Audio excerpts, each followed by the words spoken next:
The Battle of Agincourt, fought on October 14, 1415, stands as one of the most improbable and decisive victories in military history, a testament to English resilience, tactical brilliance, and a confluence of unfortunate circumstances that decimated the French army, fundamentally reshaping the course of the 100 Years' War.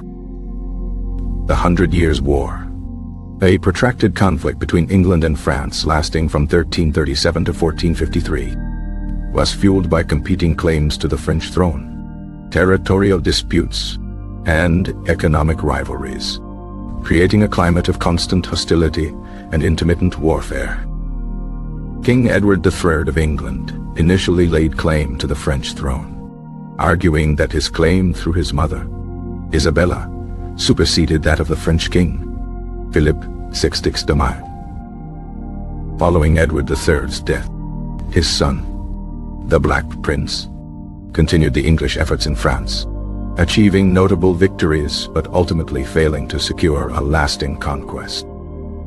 By 1415, the war had reached a stalemate, with French dominance punctuated by English raids and incursions, but lacking decisive breakthroughs.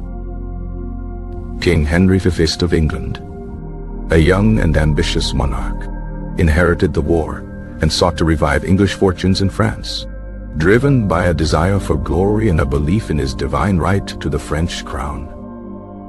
Despite facing significant internal challenges, including financial constraints and dissent among the English nobility, Henry V secured funding and mustered an army to embark on a daring campaign to Normandy.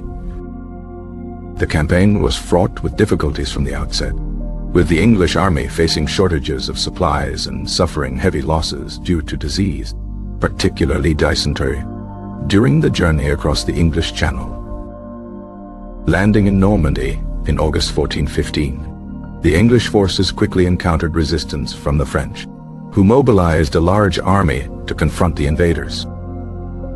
The English army, though smaller in number than the French force, was composed of seasoned veterans, including many archers who had honed their skills in previous campaigns. The English longbow, a powerful and accurate weapon, was a key factor in their military success, capable of firing arrows at a high rate and with considerable range and penetration. The French army, commanded by Constable Charles d'Albret and Duke Philip of Burgundy, was significantly larger than the English force, consisting of thousands of heavily armored knights, men-at-arms and supporting troops. However, the French army was hampered by a lack of coordination, poor leadership, and a reliance on traditional tactics that proved ineffective against the English longbowmen. The Battle of Agincourt was triggered by an attempt by the English army to forage for supplies, leading to a series of skirmishes and confrontations with French patrols.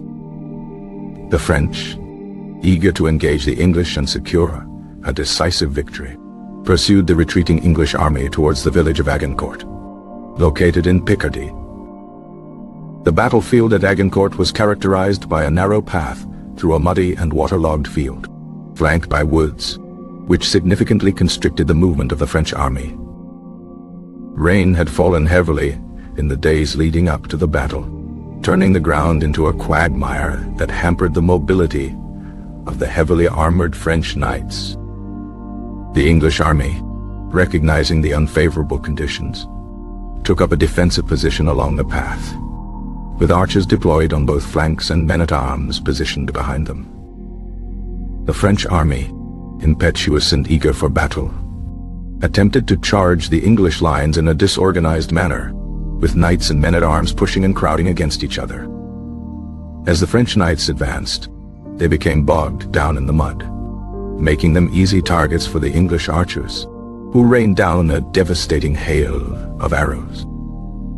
The sheer volume of arrows, combined with the narrow confines of the battlefield, created a deadly storm that inflicted heavy casualties on the French army. Many French knights were unhorsed by the arrows, their heavy armor weighing them down and preventing them from rising. The tightly packed ranks of the French army further exacerbated the situation, as fallen knights and men-at-arms blocked the path of their comrades, hindering their ability to maneuver and fight effectively. When the French charge faltered, the English men-at-arms, led by Henry V, advanced from behind the archers, cutting down the disorganized and vulnerable French troops. The fighting was brutal and close quarters, with English soldiers using axes, swords, and other weapons to overcome the heavily armored French knights. Despite their superior numbers and armor, the French were unable to break through the English lines, and their attempts to rally were quickly suppressed. The French constable, Charles d'Aubray, was among the many high-ranking officers killed in the battle, further demoralizing the French army. The scale of the French defeat was unprecedented, and the loss of so many experienced knights and officers significantly weakened the French nobility and military capabilities. The English victory at Agincourt was attributed to a combination of factors, including the effectiveness of the English longbowmen, the unfavorable battlefield conditions, the poor leadership and tactics of the French army, and the determination and resilience of the English soldiers.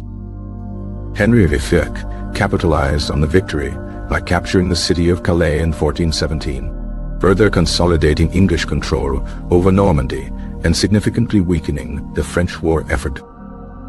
The Treaty of Troyes in 1420, signed under duress, formally recognized Henry V as heir to the French throne, though the conflict continued for decades before ultimately ending with the English expulsion from France.